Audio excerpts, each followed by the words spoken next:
Wow. Holy shit.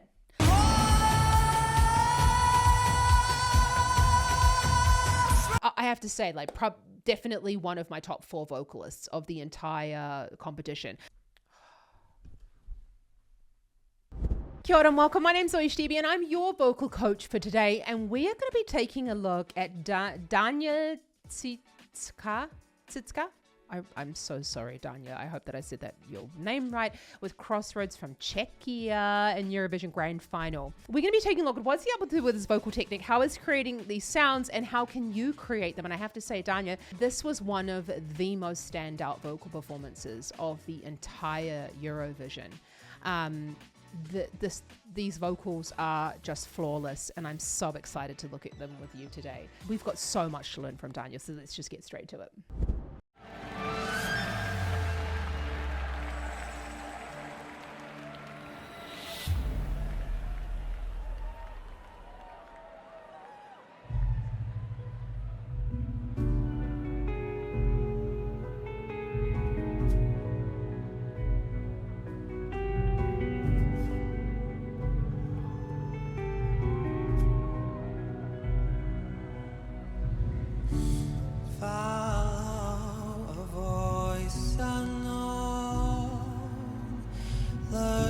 Swim in open waters on your own.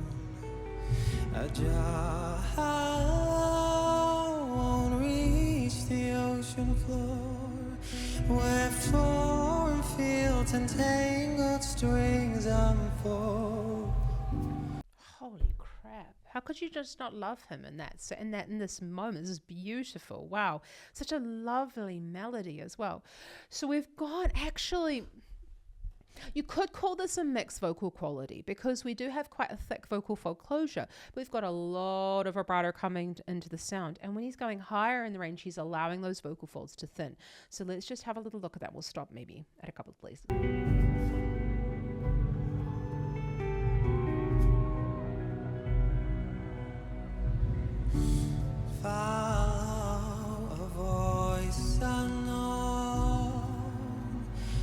That's actually thin vocal fold. You could hear the breath before he started singing. We're wanting to breathe before the onset of the note, right? It also helped with that voice unknown. Taking that breath in that moment would have helped to add a little bit more of that warmth in the sound. Let's just go back on. A voice unknown. This is just beautiful vibrato. Voice unknown. And adding in that little shimmer. The vibrato comes from the fact that the thyroid cartilage, which is here where the vocal folds live, is tipped forward to allow the elongation of those vocal folds. And that's what helps bring on our vibrato. Swim in open waters on your own. A jar won't reach the ocean floor, where foreign fields and this is a real mixture between a thicker vocal fold, but I say thicker, but it's not like full-on chest voice, it's a thicker head voice. When we're in this type of vocal quality or singing a song like this, where we kind of need to stay in that ethereal part of the voice, a little bit more thinner vocal folds, we're not wanting to bring in a huge amount of volume into the sound. You can see the microphone's very, very close to his mouth, and that's also helping to mitigate the volume. To mitigate the vocal fold closure as well. So when we sing a little bit quieter, the vocal folds sort of tend to be thinner. tangled strings unfold. Mother, I'll get lost without me. And can you feel it? I'll get lost without me. That's a higher larynx position. He hasn't gone without me and allowed those vocal folds to come really, really thick in that moment. I'll get lost without me. There's too many ways inside this vicious spider web. Crossroads,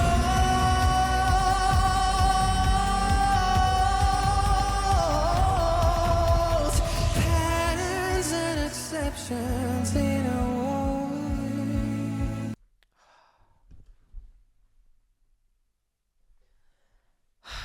Danya, oh my God. Oh my God.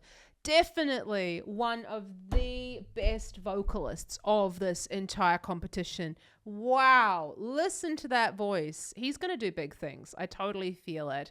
This is like, actually the way he's singing now is like an absolutely perfect musical theater sort of sound. I wonder what he's going to do.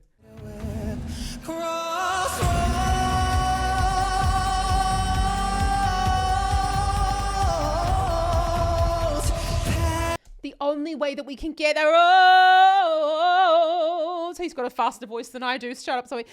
So the only way that we can do that is if we've actually got a relative, like a much thinner vocal fold quality, and we've got shit loads of thyroid tilt. Okay, it's you must add in lots of thyroid tilt for this sound because we're getting that vibrato coming in quite strongly in the phrases.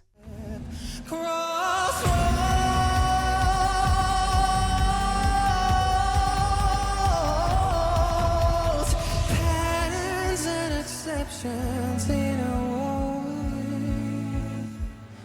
Oh. Yeah, and you can so many things to say. There are patterns and exceptions within. This is high for a male voice register, okay? Patterns and exceptions. So I think he's up on the F sharp 4, which is the F sharp above patterns and exceptions. He's above the middle C. When we're above the middle C in the male voice, we need to do something different in order to go higher.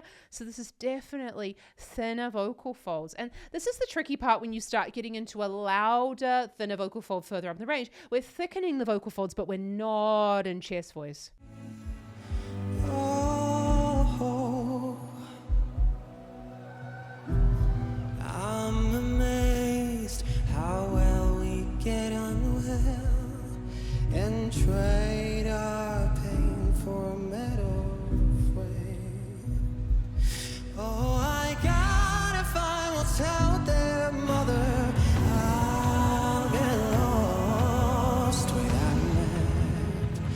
There's too many ways inside this vicious spider web. Wow. So very similar vocal placement here, although it sounds like there's lots of changes going on with still thin vocal folds. He's only going crossroads and allowing the thicker vocal fold there, but again, still loads of thyroid tilt. It's not about changing the position all the time, like for example that we saw with Delta, where, well, she wasn't changing the position all the time, but she went from that thicker vocal fold into the head voice, or like changing between chest voice and head voice. We've got very similar sound here. It's staying in the same part of his range as well. Oh, I gotta find what's out there, mother. Do you hear that? Oh, I gotta find. So those lower notes. Oh. He didn't dig in and close those vocal folds. He allowed a little bit of breath to come in, and that signal that he's kept the thin vocal folds in the part of the range that would usually want to become thicker. I'll get lost without a map. There's too many ways inside this vicious spider web. Crossroads,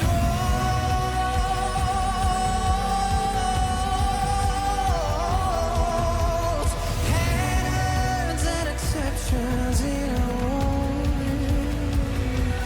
way. We are creatures wired well for the space, for the human race. Oh, we try our best to operate on pure love and rage. Ungrateful child in a golden cage. The Mother Earth making a change. I want to go back on this because I'm thinking about, like, I mean, he's definitely a tenor. Now, there's like tenor voices, and then there are tenor voices. Okay, there are those who like train to become tenors, who like try really hard to be tenors. And then there is someone like Danya who is like singing, and I'm sure he trains really, really hard and has worked really hard on his voice, but you can hear this brightness and this lightness and almost this ease of the tone. And this is someone who's just like a natural born tenor with a very, very beautiful higher tessitura in their voice. And a tessitura is like the positioning, like where the voice loves to be. You can train your voice to reach certain notes, but where your voice sings the best, I believe, and this is what I teach, there is a certain degree of like just accepting where your voice is sitting due to physiology. We are creatures wired well for the space, for the human race. Oh, we try our best to operate on pure love and rain. That's a really classical vocal technique there, I suppose you could say it, where you're keeping the thinner vocal folds and going further down and taking them out of where they really want to be. We need loads of thyroid tilt and we need lots of sob, which is almost a lowering, it is a lowering of the larynx. Please. It's what's often used in jazz singing, where we're not going, please. When we go that low in the range, usually in pop vocals, we would have the thyroid, like take a little bit of the thyroid tilt out to help to bring the vocal folds like thicker as we're lower in that range. And he's kept all that thyroid tilt to go down low, and that's why we're getting the warmth to the sound. Pure love and rage, ungrateful child in a golden cage. The mother earth making a change.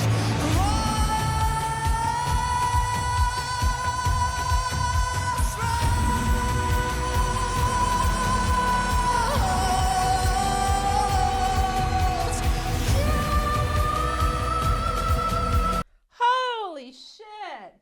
I have to be honest, I was watching the votes for this on Saturday, and I was shocked to see that the audience voted him so low. This song is really good, but I suppose it's just not as commercial as a lot of the other Eurovision songs are.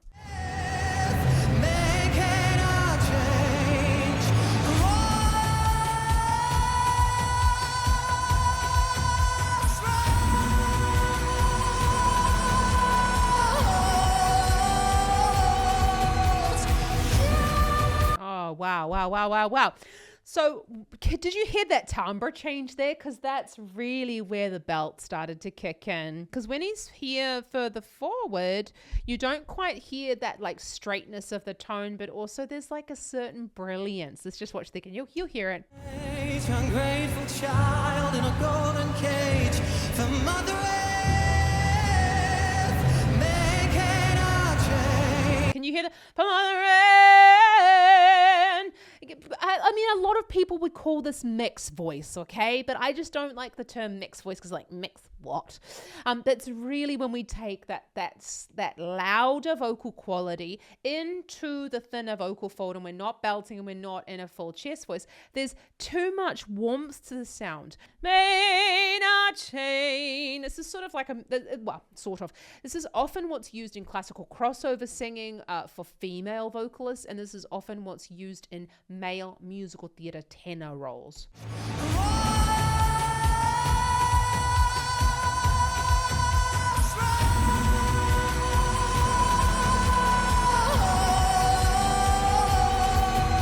Goes up to the B4 there. So you could see the crossroads, and he holds on to that position and then just adds in this, and then and that he's in that same sound, but you hear that brilliance coming off the belt, and that's that moment where he starts to belt. Belting is where we allow the cricoid cartilage, which is so we've got the thyroid here and the cricoid is below, it tips backwards to allow the vocal folds to thicken. Now, belt is not just about the cricoid cartilage, and honestly, it is about building up the things step by step, because if you were to just like tilt the cricoid, it would honestly, you could do that and just yell at me, but that is not the finesse of belting. And that's exactly what I want to work with you on through step by step. We've got to build up, for example, vocal fold closure, getting the right breath. We've got to get the larynx in the right position. We've got to learn all these coordinations beforehand. And I'm here to help you to do that. I'm going to tell you exactly what to do with your voice, step by step, just like I do in this video, but on a one-to-one basis. And you can apply in the description below, because I'd love to help you with your vocal technique. This cannot be done through an online tutorial, and that is why you don't really only see me online with online tutorials, because it really is about going and looking at your individual voice and seeing like what your history is, you know. Anyway, let's have a look at Daniel.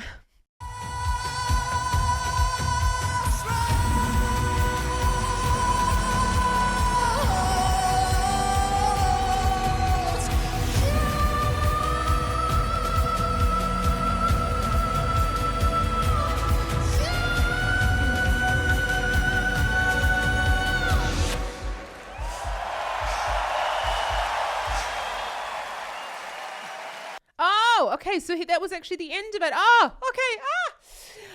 I love actually right at the end there where he did those breaths to sort of signify that difficulty, that weight, that pressure that's coming with the song, that's part of it. And then obviously this little moment at the end where he... Thank you so much. Thank you. Oh, that's so sweet. He just like, I love that little moment. If you've been watching me before, you know that I'm just like adore that little moment where singers just take a moment and then they become themselves and they're like, hey, I just sung this really sad song and here I am again. So let's go to this change because we're noticing that he goes from this mixed voice. Again, I'm just going to call it for the purpose of the video, mixed voice into the higher falsetto.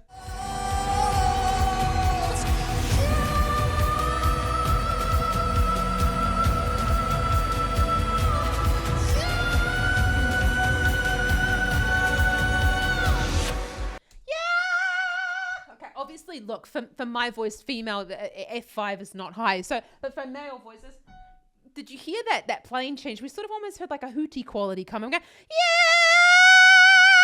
That's shit loads of twang over top of falsetto, okay? I feel like Daniel's going to be asked to sing Jesus Christ Superstar anytime soon. Like, this dude could rock out a Gethsemane, and I would love to hear him sing it, I have to admit. I've just got JCS on my mind at the moment, I don't know why. So we're hearing that...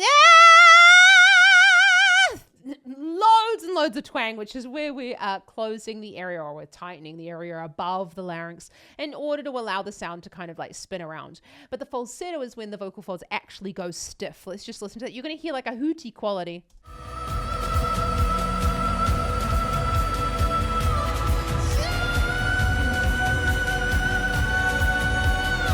Can you hear that? Yeah! If he was to allow a little bit less twang, yeah! It's about tightening the area above the larynx and doing a little bit less work in the vocal folds themselves. This is often used in metal, and it's also used a lot in like really high rock singing. Think like Dream On, Living on a Prayer. Oh no, actually not so much. More like Guns N' Roses, you know. Oh, sweet child of mine. That's the sort of sound that he's using. It's that one. But it's really about the way that we're shaping the vowels and how much twang we're adding in. How wide we're going with the vowels as well. That will determine what sort of style of singing it ends up being. Wow. Daniel, I have to say, holy shitballs, dude, one of the, I have to say, like, definitely one of my top 4 vocalists of the entire competition.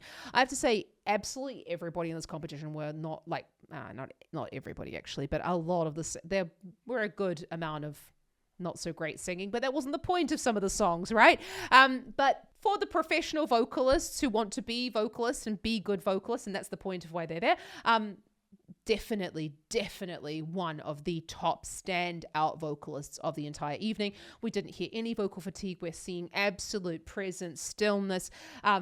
This is just beautiful. A lot of this competition is also about how do you do on the day? How are you doing? I think one of the reasons as well why he maybe didn't do quite as well in terms of the actual audience vote is I didn't see him come up on my social media, which I was really surprised about, considering like I am like neck deep in Eurovision at the moment. And so I was really, really surprised to see that. So let me know down in the comments what you thought about like his social media presence. Did you see him kind of come up on your TikTok and stuff like that? Be interesting to know, because obviously that does play a huge part of like what the individual performers do leading up to the competition. Wow. On that note, I'm just going to say I'll leave it at that, because that was stunning and just like such a masterclass in itself. And I've got nothing else to say. You can check out some more Eurovision up here. And I am a vocal coach. I do this. This is my full-time job. It's been my only job, actually, apart from like some bit of waitressing here and there. And that is exactly why I'm so passionate about teaching you how to sing. And I'd love it if you subscribe to the channel. And if you really want to improve your vocal technique, please, I beg you, stop looking around at random vocal exercises and vocal tutorials, because I see this time and time again inside the studio. The singers come to me and they're like, Zoe, I've been, looking at YouTube for like 5 years and I don't know why I'm getting any better. Well, you're not getting any better because you don't have a plan. You don't know why, this is happening in your voice, what you need to do in order to get better. And that's exactly where I come in. So I would like to help you inside my online singing school, the Vocal Academy. You can apply it down in the description below, because I'm going to tell you what to do. I'm going to kick your ass so that you can learn how to sing better. And I am going to show you the way. I'm going to take your hands. I'm going to go like, this is how we do it. Okay. And if you don't want that, if you don't want to actually learn step by step how to get better at singing, then don't apply. Just enjoy the videos and subscribe to the channel. Mwah. Anyone can learn to sing. That's what I'm here for. Love you. Mwah, mwah, mwah, mwah. Ka kite anō.